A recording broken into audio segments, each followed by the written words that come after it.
Every family's experience of sepsis is different. We'd like to share some of their journeys with you.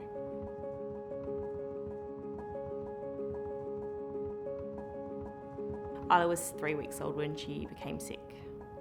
It was a Sunday morning and she woke up at 6 a.m.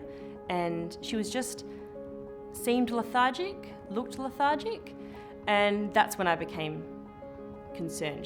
I checked her temperature, she never had a temperature, she just had mottled skin. Something's wrong, I know something's wrong, we have to go to a hospital. As soon as we went there, we went to triage. She pretty much went through straight away. And they just started doing tests. There was a million people around her. She was continuously just vomiting. She was very lifeless. She just wasn't even twitching, turning it. She just laid there, like just didn't even move. It's every parent's worst nightmare. I was told that I had to just calm down and let the process take its course, and that, just wait 24 hours and I have to allow time for things to work. She was vomiting and pooing just non-stop, every 5 minutes, continuously. It wasn't until, I think it was about 10 o'clock that night, there was just a changeover doctors for the night. And she turned to me and she said, "You're extremely concerned." I said, "I'm so concerned." And she goes, "You have every right to be, so am I. She needs specialist treatment. She really needs to go to PCH." And I remember us following the ambulance down Great Eastern Highway, and they were just driving normally, and then all of a sudden, they just turned the sirens on and they left. And my heart sank, and that's when I just completely lost it. And I said to Andrew, my partner, I didn't know when we were going to get to PCH, if she was going to be alive when we got there.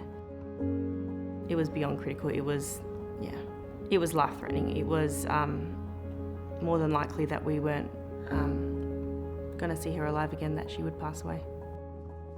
We were in the ED for about 4 hours, and then she went downhill really fast.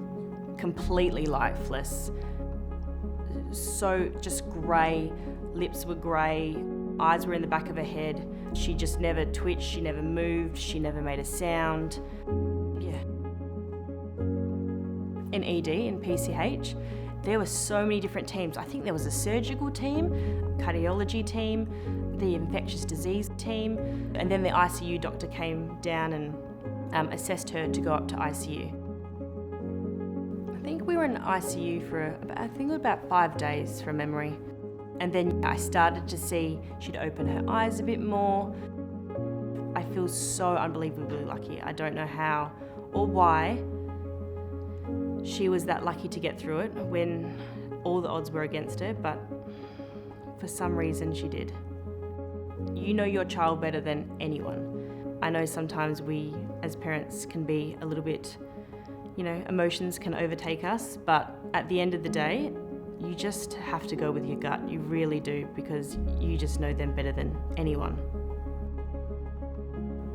Everyone's experience of sepsis is very different. If you'd like to learn more about sepsis, please visit our website.